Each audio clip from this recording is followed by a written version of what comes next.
नमस्कार दोस्तों, भाद्रपद माह में रविवार के दिन शुक्ल पक्ष की अष्टमी को आधी रात के समय ज्येष्ठ नक्षत्र के चौथे चरण में श्री राधिका रानी का जन्म हुआ। इस विषय में एक सुंदर कथा आती है। एक समय महाराज वृषभानु स्नान करने के लिए यमुना नदी पर गए। आसपास का वातावरण शांत था। मंद गति से सुगंधित वायु लहरा रही थी। चिड़ियों की मधुर आवाज के बीच में महाराज वृषभानु ने एक सुंदर दृश्य देखा। उन्होंने कुछ ही दूरी यमुना नदी पर एक सुंदर स्वर्ण कमल को पुष्प तैर रहा था। स्वर्ण कमल उन्होंने पहले कभी नहीं देखा था, न ही उसके बारे में उन्होंने कभी सुना था। कौतूहल पूर्वक वो उस कमल के पुष्प के पास गए।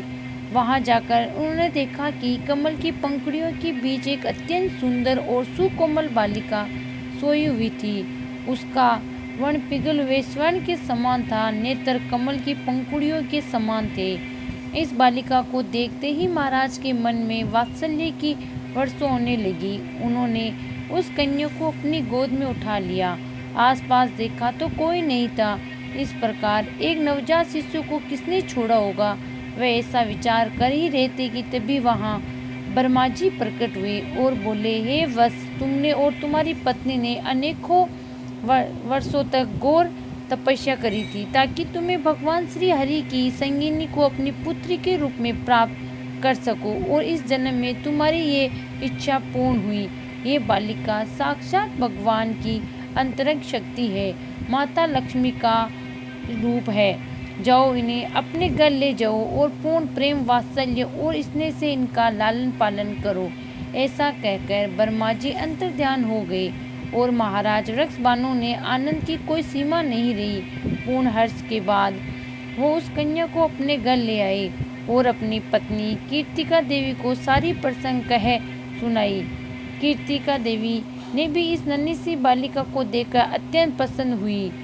बीतते समय के साथ राधिका रानी का सौंदर्य चंद्रमा की कलाओं के समान बढ़ने लगा। जो भी उन्हें देखता बस देखता ही रह जाता। महाराज अत्यंत स्नेह और प्रेम के साथ अपनी इस बालिका को जतन कर रहे थे। कुछ समय बाद एक समस्या आई। ये नन्ही सी बालिका रोती नहीं और न ही अपनी आंखें खोलती। ऐसा लगता मानो इसकी स्वर्ण शक्ति भी नहीं है। ये देखकर कीर्तिका देवी और महाराणा वृषभानु अत्यंत चिंतित लगे। फिर क्या था, उनकी इस समस्या का समाधान करने नारद मुनि आ पहुँचे। उन्होंने महावृषभानु को सुझाव दिया कि आप अपनी पुत्री के जन्म के उपलक्ष्य में एक समारोह का आयोजन करें और इस समारोह में अपने परम मित्र नंद महाराज के परिवार को आमंत्रित जरूर करिए। फिर क्या था, समारोह के आयोजन की तैयारियां होने लगी। नंद महाराज जी को विशेष आमंत्रण भेजा गया। अपने मित्र के निमंत्रण को स्वीकार करते हुए नंद महाराज यशोदा मैया और नन्हे कान्हा बरसाने आ पहुँचे। उन्हें श्री कृष्ण का पता था कि उन्हें क्या करना है और कहाँ जाना है। वह अपने घुंघरू खनकों और सीधे राधा रानी के पास पहुँच गए।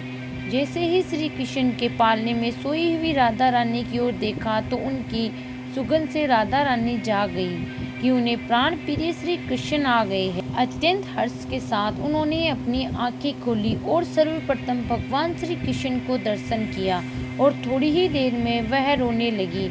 अपनी पुत्री को पहली बार नेत्र खोले और रोते हुए देख कीर्तिका देवी और महाराज वृषभानु अत्यंत हर्षित हुए। इस प्रकार उनकी पुत्री के जन्म की प्रशंसा दुगनी हो गई। आपको हमारा वीडियो पसंद आ रहा हो तो चैनल को लाइक अवश्य करें।